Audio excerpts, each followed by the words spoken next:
Hello, good morning सभी के लिए। कैसे हैं आप? आशा करती हूँ अच्छे होंगे। आप लोगों की पढ़ाई जो है अच्छे से चल रही होगी। आज का टॉपिक है हमारा अमीबा का न्यूट्रिशन, अमीबा का पोषण। अमीबा जो होते हैं पूर्णभोजी या जंतु समभोजी होते हैं। अमीबा पूर्णभोजी या जंतु समभोजी यानी होलोजोइड, यूट्रोफिक, ओमनिवोरस होता है। यह जीवाणु, डायटम, शैवाल, कुछ सूक्ष्म जलीय जीव इसका भोजन होते हैं। भोजन, इंजेक्शन ऑफ फूड, भोजन को 4 टाइप से अंतग्रहण करता है। इम्पोर्ट, भोजन कण अमीबा के संपर्क में आते हैं और साइटोप्लाज्म में धंस जाते हैं। इनवेजिनेशन, परिप्रभा, सर्कमवेलिएशन। तो इनवेजिनेशन में क्या होता है? अमीबा के संपर्क में जब भोजन का कण आता है, अमीबा के संपर्क में जब भोजन का कण आता है, अमीबा के संपर्क में जब भोजन का कण आता है तो उस पार्ट में प्लाज्मा जेल और एक्टोप्लाज्म क्या होते हैं, अचानक से एंडोप्लाज्म में धंस जाते हैं, अंदर चले जाते हैं और ये क्या स्ट्रक्चर्स बना देते हैं? ट्यूब लाइक स्ट्रक्चर्स, एक ट्यूब बना लेते हैं, जैसे कि गुब्बारे में उंगली गाड़ने से होता है। आपने देखा होगा गुब्बारे हम अगर हम अपनी उंगली को गाड़ेंगे तो एक नली सी बन जाती है, उसी को ही इनवेजिनेशन प्रोसेस, अंतुलन कहा जाता है। अमीबा में ट्यूब लाइक स्ट्रक्चर जो होता है इनवेजिनेशन होता है, उससे क्या होता है? अमीबा में क्या होता है, जो फूड पार्टिकल्स होते हैं, फूड के जो कण होते हैं, वो ट्यूब जो बनी है उसके अंदर जो है धंस जाते हैं, यानी एंडोप्लाज्म में धंस जाते हैं। जो सार्कमफ्लुएंस होता है, सार्कमफ्लुएंस कौन सा टाइप होता है? सार्कमफ्लुएंस जो होता है, सार्कमफ्लुएंस इसमें भोजन कण के अंतर्गत अमीबा का पूरा कोशिका भोजन के चारों ओर से क्या होता है, चारों ओर से लेकर एक जगह पर एक ट्यूब क्या बनाता है, वहाँ पे ट्यूब बनी थी, यहाँ पे कप संरचना बनी है, कप लाइक संरचना बनी है, उसे हम क्या कहते हैं? फूड कप संरचना कहते हैं। इसकी प्लाज्मा लेमा और इसका जो एंडोप्लाज्म पिघल कर क्या हो जाता है? एंडोप्लाज्म में बदल जाता है।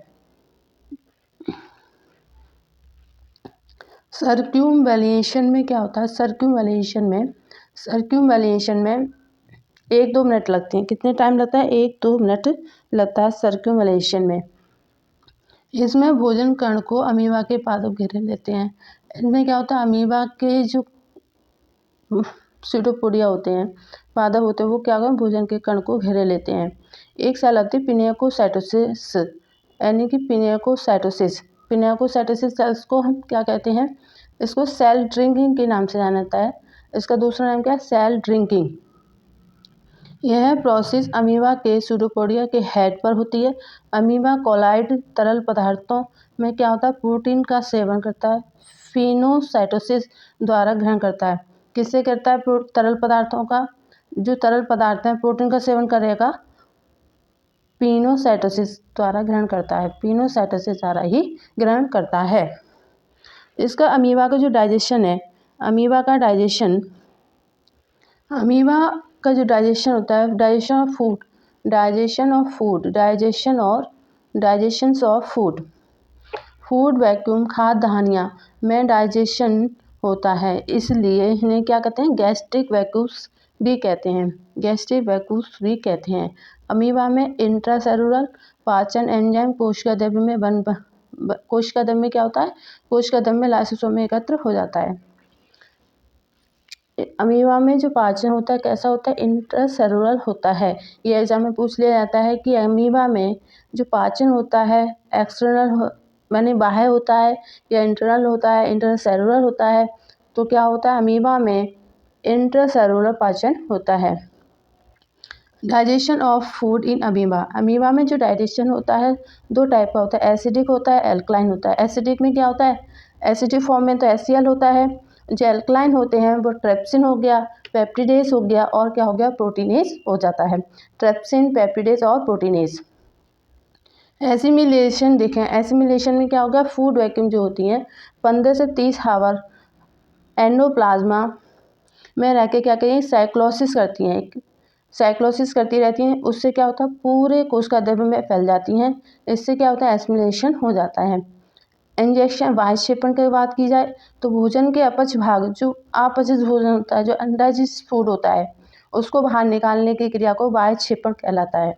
और जो अमीबा है उसमें जनन जो होता है, अलैंगिक जनन की बात करें तो 2 विभाजन, बहुविभाजन और मुद्रण द्वारा होता है। लैंगिक जनन की बात करें तो सैनोगैमी और कंजुगेशन के द्वारा होता है। युग्मक संलयन तथा सैनोगैमी तथा कंजुगेशन के बारे होता है। इसके भी जो हैं पार्ट हैं वो आपको आगे की वीडियो में देंगे। सेक्सुअल रिप्रोडक्शन के बारे में और भी मत हैं, थ्योरी हैं, उनके बारे में हम बताएंगे आगे। तो आज का जो टॉपिक था आपका वो फिनिश हो गया है। कल आपको अमीबा से होने वाले यानी कि प्रोटोजोआ से होने वाले डिजीज़ के बारे में बताएंगे। Thank you for watching. धन्यवाद।